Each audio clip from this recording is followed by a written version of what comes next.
Hi everyone, welcome to another episode of Epicenter, our video series on the Bengal election, as Bengal right now is the epicenter for all the political action in the country. अगर आपने इस channel को subscribe नहीं किया है, please करना ना भूलिएगा, क्योंकि आपके सपोर्ट से ही ये चैनल को हम आगे बढ़ा सकते हैं और सस्टेन कर सकते हैं। आज के वीडियो में हम दार्जिलिंग हिल्स के पॉलिटिक्स के बारे में बात करेंगे। जो उधर हो रहा है वो बहुत ही ज्यादा इंटरेस्टिंग है, लेकिन अनफॉर्चुनेटली ज्यादातर लोग इसके बारे में बात नहीं कर रहे हैं। एपिसेंटर के सबसे पहले वाले वीडियो में हमने दार्जिलिंग हिल्स के पॉलिटिक्स के बारे में ब्रीफली बात किया था और आप वो वीडियो यहाँ पे चेकआउट कर सकते हैं। ममता बनर्जी ने कुछ दिनों पहले टीएमसी की पूरी कैंडिडेट्स लिस्ट अनाउंस की, जिसमें 294 सीट्स में से उन्होंने कहा कि वो 291 सीट्स में से लड़ेंगे। जो 3 सीट्स में वो नहीं लड़ रहे हैं वो है कालिम्पोंग, कर्सियंग और दार्जिलिंग के सीट्स जो दार्जिलिंग हिल्स में आते हैं। टीएमसी हर इलेक्शन पे दार्जिलिंग हिल्स में से लड़ती आ रही है, हर बार हारी है लेकिन हर बार लड़ी है, लेकिन इस बार वो नहीं लड़ रहे हैं क्योंकि दार्जिलिंग हिल्स की सबसे बड़ी पार्टी जो है, जो गोरखा जनमुक्ति मोर्चा है, जो 2009 से बीजेपी की एलाई थी, इस इलेक्शन में टीएमसी को सपोर्ट कर रही है। लेकिन इंटरेस्टिंग बात यह है कि गोरखा जनमुक्ति मोर्चा 2017 में 2 हिस्सों में बंट गई और ये हुआ गोरखालैंड एजिटेशन के बाद, जो जून से सितंबर के महीने के बीच में चली 2017 में, जिसके वजह से दार्जिलिंग हिल्स में 105 दिन का स्ट्राइक भी था।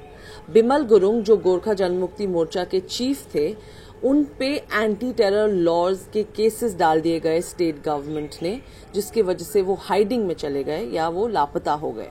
तब बिनोय तामंग, जो बिमल गुरुंग के क्लोज एड थे, तब उन्होंने अनाउंस किया कि वो जेजेएम का अलग हिस्सा बना रहे हैं, जिसको जेजेएम 2 भी कहा जाता है। जेजेएम 2 ने गोरखालैंड एजिटेशन के बाद तृणमूल कांग्रेस के साथ अलायंस कर लिया, जिसकी वजह से उनको गोरखालैंड टेरिटोरियल एडमिनिस्ट्रेशन या जीटीए का जिम्मा मिला। GTA is a semi autonomous governing body of the Darjeeling hills, जिसका मतलब ये है कि दार्जिलिंग हिल्स का एडमिनिस्ट्रेशन GTA चलाता है। स्टेट गवर्नमेंट के सपोर्ट के साथ उनके कुछ एडमिनिस्ट्रेटिव पावर्स भी हैं, जिसके वजह से उनको स्टेट गवर्नमेंट का अप्रूवल नहीं लेना पड़ता है कुछ मामलों में। जो बिमल गुरुंग का फैक्शन है, जिसको JJM 1 भी कहा जाता है, उन्होंने 2020 तक बीजेपी को सपोर्ट करना कंटिन्यू किया। अक्टूबर 2020 में बिमल गुरुंग वापस आए। 2017 से किसी ने उनको देखा नहीं था। 2020 अक्टूबर में वो वापस आए और उन्होंने ऐलान किया कि वो भी टीएमसी को सपोर्ट कर रहे हैं। उनपे जो स्टेट गवर्नमेंट के चार्जेस थे, वो भी धीरे धीरे वो केसेस ड्रॉप होने शुरू हो गए हैं। सोर्सेस कहते हैं कि it was Prashant Kishor's idea to bring Bimal Gurung into Trinamool Congress fold. अब सबसे जरूरी बात, टीएमसी ने तो अनाउंस कर दिया है कि वो ये 3 सीट्स जेजेएम के लिए छोड़ रहे हैं, लेकिन JJM 1 और JJM 2 दोनों ने अनाउंस किया है कि वो दोनों इन तीनों सीट्स में लड़ेंगे, जिसका मतलब ये है कि there will be a 3-way contest between JJM 1, JJM 2 and the BJP. ये वीडियो शूट करने से पहले मैंने खुद JJM 1 और JJM 2 के लीडर से बात की और दोनों ने कहा कि वो अपने अपने कैंडिडेट्स लिस्ट प्रिपेयर कर रहे हैं और ये भी कहा कि दोनों पार्टीज में कोई समझौता होने की संभावना नहीं है। और ये टीएमसी के लिए अच्छी खबर नहीं है, क्योंकि जो सारे एंटी बीजेपी वोट्स हैं वो पूरी तरह से डिवाइड हो जाएंगे। लेकिन क्योंकि ये सिर्फ 3 सीट्स का मामला है या सिर्फ 3 सीट्स के बारे में ये सिचुएशन आ रही है, इसीलिए टीएमसी इस मामले को ज्यादा इम्पोर्टेंस देती हुई नहीं लग रही है। ये तो हुई एक अलायंस की बात। अब करते हैं बीजेपी के अलायंस की बात। 2009 से हर लोकसभा इलेक्शन में दार्जिलिंग के सीट में से बीजेपी जीतती आ रही है, क्योंकि उनको गोरखा जनमुक्ति मोर्चा का सपोर्ट मिला। 2009 में जसवंत सिंह यहां से जीते, 2014 में SS आलूवालिया यहां से जीते और 2019 में राजू बिस्टा यहां से जीते। और हर इलेक्शन में बीजेपी ने गोरखालैंड डिमांड का परमानेंट पॉलिटिकल सॉल्यूशन लाने का वादा किया, लेकिन ये इशू पार्लियामेंट में एक बार भी डिस्कस नहीं हुआ। What people have to understand is that the issue of Gorkhaland or the demand of Gorkhaland is what drives votes in the hills. It's a very sentimental issue for the people of the hills, and it is on this basis that people mostly vote on.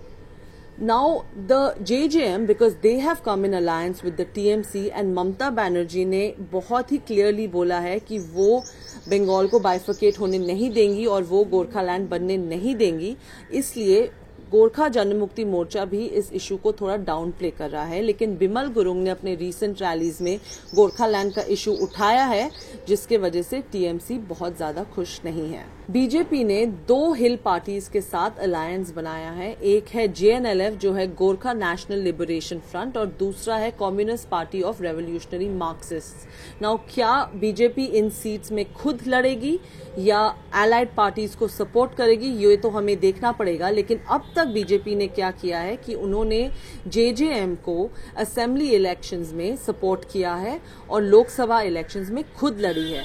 लेकिन जेएनएलएफ के जो सबसे जाने माने leader हैं उनका नाम है नीरज जिम्बा, और 2019 में जो दार्जिलिंग सीट में जो असेंबली बाईपोल्स हुआ था उसमें उन्होंने बीजेपी के टिकट से लड़े थे वो, और वो जीते भी थे। जेएनएलएफ में थोड़ी इन फाइटिंग की भी खबर आ रही है। 2 लीडर्स, एक है नीरज जिम्बा और दूसरे हैं अजॉय एडवर्ड्स, दोनों दार्जिलिंग के सीट से लड़ना चाहते हैं और दोनों के बीच में इस सीट को लेके अनबन भी हो रही है।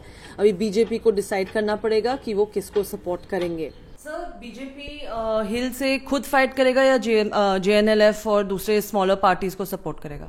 पिछले बार जेएनएलएफ का कैंडिडेट बाई इलेक्शन में जीते हमारे सिंबल लेकर। बिल्कुल, नीरज जिम्बा जी दार्जिलिंग से जीते, तो ऐसा ही कुछ होगा। बाकी भी ग्रुप के साथ बातचीत चल रही है। हम चाहेंगे भाजपा का सिंबल पर सब लड़े, जीते और विकास में भागीदारी लें। Darjeeling and Kalimpong districts, they account for 6 assembly seats. Darjeeling, Kalimpong, Kurseong, Matigara, Naxalbari, Siliguri and Pansaidwa. Though Gorkhas constitute the majority population in the Darjeeling Hills, other communities like the Lepchas, the Bhutias, the Adivasis and even Bengalis, they make up a sizable population, and it is to woo these different communities of the Darjeeling Hills that Mamta Banerjee constituted 16 development boards for different communities in the Darjeeling Hills, including the Gorkhas, the Lepchas and the Bhutias, and it is their vote that this time is going to play a major role in the upcoming election.